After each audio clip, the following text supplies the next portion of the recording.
साथियों राम राम भाई, सारे भाई ने लाडलो भाई। आज जो मैं आपको बताने वाला हूँ, जितने भी मेरे भाई रेलवे ग्रुप डी की तैयारी कर रहे हैं, तो लाडलो मैं आपको एक चीज़ बता दूँ। जो चीज़ मैं आपको बताने वाला हूँ वो आप फॉलो कर लेना। आपको सिलेक्शन के लिए कोई नहीं रोक सकता। आपको इधर उधर कहीं भटकने की जरूरत नहीं है कि मेरे को वहाँ जाना है वहाँ जाना है। जो चीज़ रेलवे ग्रुप डी के लिए मैं बताने वाला हूँ, इस तरीके से फॉलो करना है। इस तरीके से रेलवे की तैयारी करना, किस सब्जेक्ट में किस पार्ट में कहाँ क्या स्कोर करना है, कौन सी चीज़ें ध्यान रखनी है, कौन सी चीज़ें ध्यान नहीं रखनी है, उन सब चीज़ों के बारे में बात करने वाला हूँ। जैसे मैंने रेलवे ग्रुप डी की तैयारी करी थी तो 75 के समथिंग स्कोर कैसे किया था उस टाइम की तैयारी के दौरान। तो जितना एक्सपीरियंस है, रेलवे एनटीपीसी में 87 का स्कोर किया, किस बेसिस पे मैंने अपना स्कोर किया था, वो सारी चीज़ें मैं आपको बताऊंगा टोटली।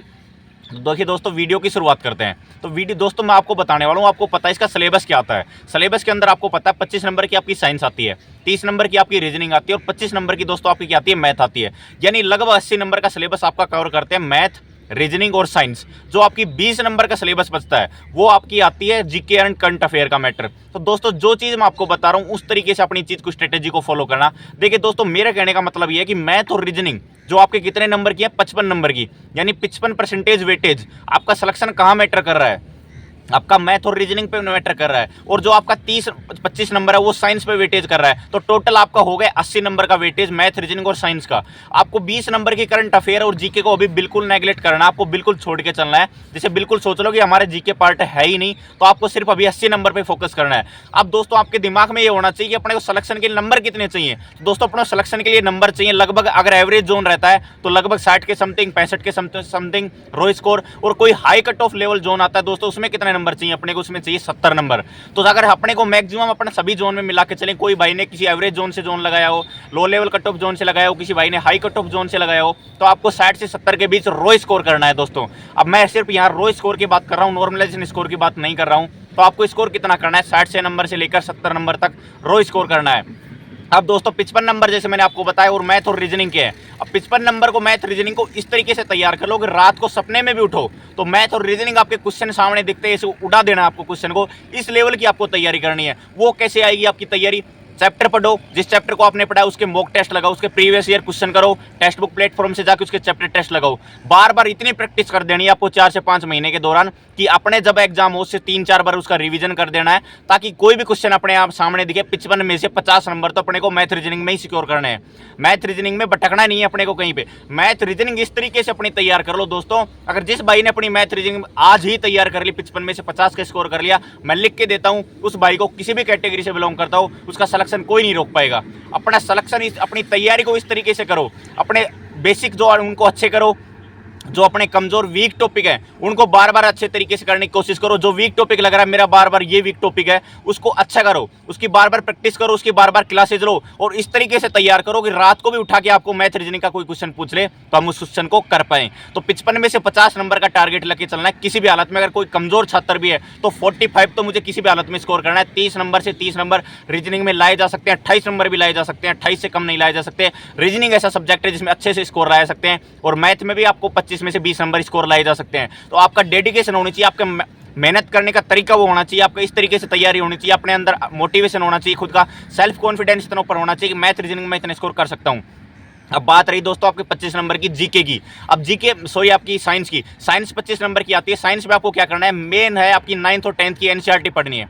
एनसीईआरटी की जो बुक आती है आपकी एसके जांसर की निकाल रखी है, या 9th-10th की एनसीईआरटी बुक है वो लेके आ जाओ, उसको प्रॉपर तरीके से एक बार रीड आउट कर लो कैसे भी करके।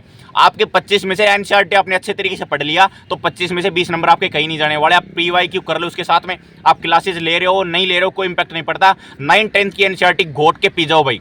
9th-10th की एनसीईआरटी जिसने अच्छे तरीके से कर ली उसका सिलेक्शन कोई नहीं रोक पाएगा भाई। तो 9th और 10th की एनसीईआरटी को अच्छे तरीके से बेसिक कर लो, उसके मजबूत चाहिए। एसके जासर की जो एनसीईआरटी की बुक है वो खरीद लो, महेश सोनोवाल की जो बुक आती है उसकी खरीद लो, या 9th-10th की जो अपनी खुद एनसीईआरटी की बुक है पर्सनली उसमें से अपने नोट्स बनाओ। पर 9th-10th की एनसीईआरटी को इस तरीके से कर लो तैयार और प्रीवियस ईयर क्वेश्चन को अच्छे से पढ़ लो, आपको कोई नहीं रोक पाएगा दोस्तों सिलेक्शन के लिए। अगर 25 में से आप मिनिमम, जिस कमजोर छात्र 15 नंबर भी स्कोर करेगा और 45 नंबर कमजोर छात्र स्कोर करेगा तो 60 नंबर आपके यहीं से होने वाले हैं। और जीके में अगर 20 में से ना भी मिला के चले, करंट अफेयर थोड़ा बहुत भी पढ़ते हैं, तो अब जीके में से 5 नंबर तो दोस्तों कोई भी स्टूडेंट ले आता है, तो 65 से 70 नंबर आपका एवरेज छात्र भी लेके आ रहा है। अगर इस तरीके से तैयारी करोगे तो आपका सिलेक्शन क्यों नहीं होगा दोस्तों। मेन चीज है आपको डिपेंड रहना चाहिए भाई 65 नंबर स्कोर इस तरीके से करना है। आप अपनी कमजोरी को नोट करो दोस्तों बार बार कि मेरी कमजोरी यहाँ है और मुझे इस चीज को टारगेट करना है, इसमें सुधार करने की आवश्यकता है। सिलेक्शन लेना है तो दोस्तों घोड़ों की तरह दौड़ना पड़ेगा, गधों की तरह दौड़ने से कोई मतलब नहीं है। गधे तो सारी दुनिया लगी हुई, करोड़ों में फॉर्म भरे जाएंगे, सबका सिलेक्शन नहीं होने वाला। सिलेक्शन तो 32,500 लोगों का होगा, तो आपको सिर्फ उन 32,500 लोगों में आना, उन करोड़ों लोगों में नहीं आना जो आपके फेल होकर निकल जाएंगे। तो जो कैंडिडेट अच्छे तरीके से तैयारी करेगा 32,500 में आने के लिए क्या करना पड़ेगा, डेडिकेशन होना चाहिए आपका। मैथ रीजनिंग और इसका टाइम टेबल जीके साइंस के लिए क्या होना चाहिए, मैथ रीजनिंग और साइंस का लगभग 2.5 घंटे एक सब्जेक्ट को देने हैं। आप डेली देके देखो, आज से 4-5 महीने बाद टेस्ट लगा के देखना फुल मॉक। आप मुझे बताना अपने कमेंट करके, आज की मेरी वीडियो यहीं पे रहेगी, आप खुद कमेंट करके बताना कि भाई सर हमने जो इस तरीके से तैयारी करी 2.5 घंटे हर सब्जेक्ट को दिए, आज हमारी तैयारी का लेवल क्या था और उस दिन तैयारी का लेवल आपका क्या रहेगा। आप खुद तैयार करके देखना कि हमारी तैयारी का लेवल कितना पहुंच गया है। तो इस तरीके से अपनी तैयारी करो, खुद के अंदर सेल्फ कॉन्फिडेंस होना सबसे जरूरी है सबसे पहले। फिर उसके बाद बुक वगैरह पढ़ो, क्लासेज वगैरह लो, उसकी अच्छे से वीक टॉपिक के बारे में पता करो, इस तरीके से तैयारी करो। आपका सिलेक्शन कौन रोक सकता है दोस्तों, कोई नहीं रोक सकता। तो अपने अंदर आत्मविश्वास रखो, आपकी सिलेक्शन जरूर होगा। डेली टारगेट रखो कि 2.5 घंटे मैथ को देना है, 2.5 घंटे रीजनिंग को देना है और 2.5 घंटे साइंस को देना है। 7.5 से 8 घंटे आपको सिर्फ इन 3 सब्जेक्ट को देना है, क्योंकि आपके 80 नंबर 80% स्कोरिंग सब्जेक्ट यहीं से आने वाले हैं। जीके में दोस्तों कोई भी बंदा हो कभी भी फॉरवर्ड नहीं हो सकता, कभी भी एक डायरेक्ट नहीं कह सकता मैं जीके में 20 में से 15 नंबर ले आऊंगा, 20 में से 20 ले आऊंगा। हो सकता है वो बंदा कोई स्कोर कर पाए, बट लेकिन कॉन्फिडेंस कोई नहीं हो सकता। बट मैथ रीजनिंग आपका ऐसा सब्जेक्ट है, साइंस ऐसा सब्जेक्ट है, इसमें 100% सिक्योर होके जा सकते हैं कि भाई कहीं से भी कोई टॉपिक से उठा के सवाल दे दे, बट हम क्वेश्चन को कर पाएंगे। तो इस लेवल की आपकी तैयारी होनी चाहिए, इस लेवल का आपका माइंड सेट होना सबसे पहले जरूरी है। अगर दोस्तों आपका माइंड सेट उस लेवल का नहीं होगा तो हम तैयारी में और लोगों से पहले ही पीछे हो चुके हैं। तो तैयारी के लिए सबसे पहले अपने माइंड सेट को मजबूत करिए, उस तरीके से तैयारी करिए, हर सब्जेक्ट को अपना टाइम दे, जिस हिसाब से टाइम मैंने बताया। जोन सी बुक मैंने बताई है, मैथ रीजनिंग के लिए अपने प्रीवियस ईयर किरण की वगैरह की बुक लेके आओ, उनका प्रैक्टिस करो, क्वेश्चन की प्रैक्टिस करो, जितने उसके पीवाईक्यू को सोल्व करो। 2018 से लेकर जितने भी प्रीवियस ईयर क्वेश्चन को सारों को सोल्व करके रहो। इस पीडी वगैरह की जो बुक आती है उसको भी रट के रहो दोस्तों, सब चीज़ों को क्लियर कर दो, निचोड़ के पी जाओ, आपका सिलेक्शन कोई नहीं रोक पाएगा। इसके अलावा दोस्तों आपका कोई डाउट रह गया हो तो कमेंट बॉक्स में डालना, मैं आपका रिप्लाई जरूर करूंगा। जय हिंद साथियों।